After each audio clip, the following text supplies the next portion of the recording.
Hi, I want to talk about something that happened to me when I was 9 years old.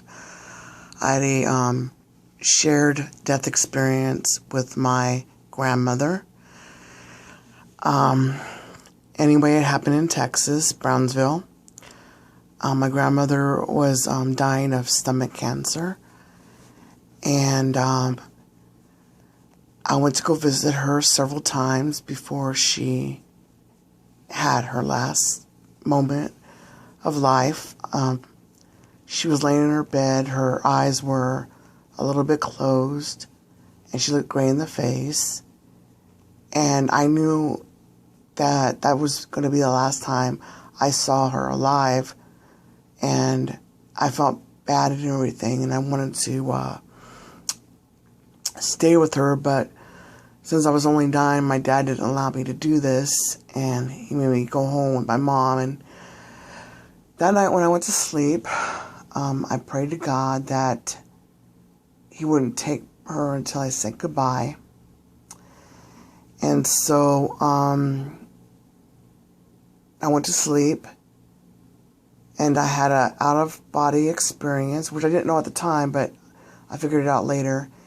Anyway, I had an out-of-body experience, and I went to the funeral home that she would be laid to rest at. And I walked in because it was really dark. And when I got in, I saw this light. And I went to where the light was, and I opened the door. And there was this red plush carpet, and then benches like in church. And in the middle, there was these lights above this coffin. But I couldn't see what was in the coffin yet, so I walked toward the coffin. And when I got there, I saw it was my grandma. And she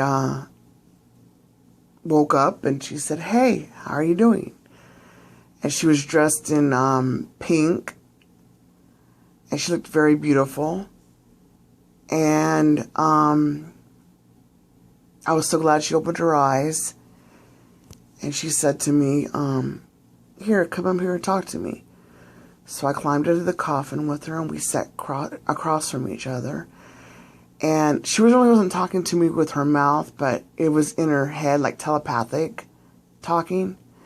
And I could understand it, which was odd because she only spoke Spanish, but she was speaking in English in that telepathic way. And then all of a sudden she said, "Hey, let's go flying." And she floats up to the ceiling, and I go, "Grandma, I can't fly." Oh, by the way, I forgot to describe you the ceiling. The ceiling had these sparkles all over it, like stars from outside.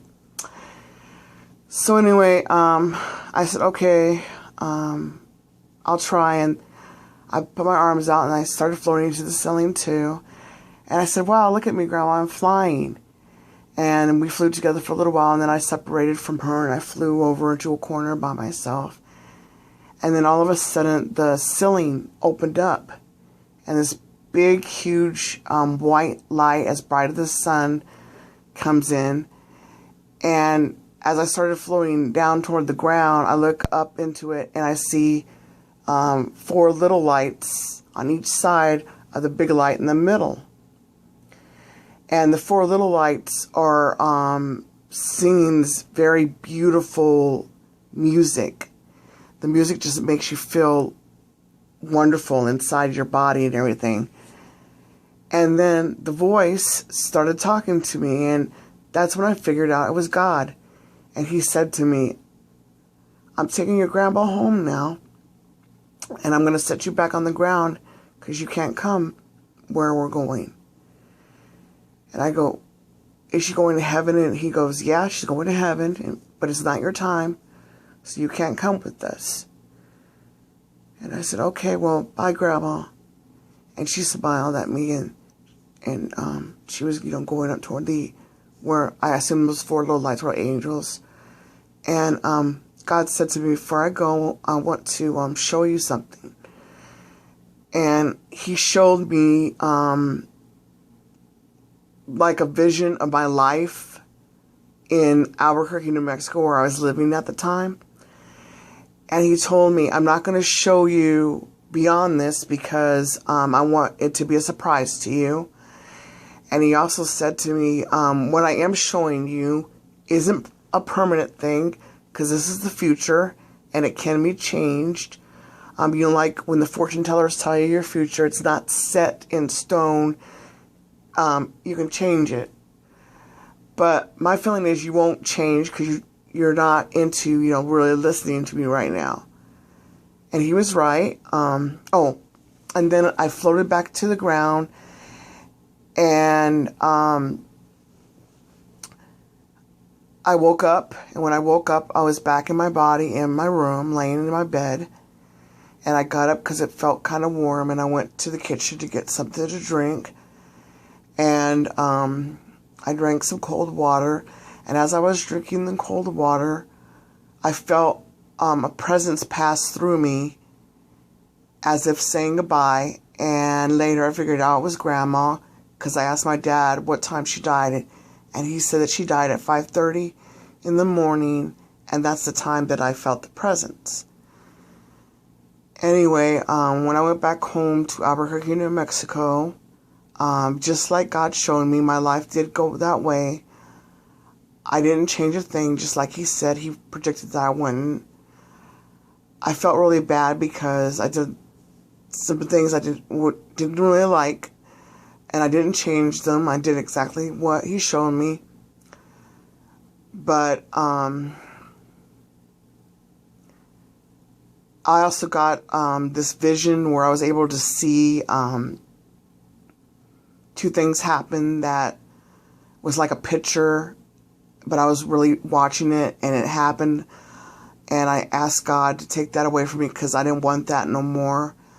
God didn't take the gift completely away from me because I'm still able to see certain things and stuff. I see stuff. And I can't prevent sometimes the stuff that I see because, like, I'll see myself getting into a car accident. But I seem like I can't save myself sometimes from getting into that accident, but I see myself getting into the accident. I see other stuff too, and like the recent one that happened to me was when I saw my Uncle Ernest. I felt like that moment, like something came across me and it said I wasn't going to see my Uncle Ernest anymore. And then 3 months later, he did die. So, the special stuff that comes to me, it never really leaves. Sometimes I can see people's futures too, or if people are sick. I don't really want to brag on this because, like I said, it only comes to me at certain times. Like one time my house got robbed, and I saw that happening before it happened. So I was able to like save my rent money. But I didn't save like my social security card. And it was really weird because I could have, but I didn't. And like I had a Nintendo DS that I really loved a lot. And it was funny because I said, I hope this Nintendo DS disappeared. And the voice said to me, and he was laughing too, he goes, "Don't worry about it. It will." And it was just strange that when I came home, that purse that had the Nintendo DS, was stolen. So, but anyway, I was grateful to meet God because it let me know that there is heaven, there is a God, and we choose to believe or not. And since I met God, I will always believe in Him, and I thank Him for still allowing me to see certain things, and I can't wait to go to heaven. I really honestly can't wait to meet God again. And Graham. Yep, that's it.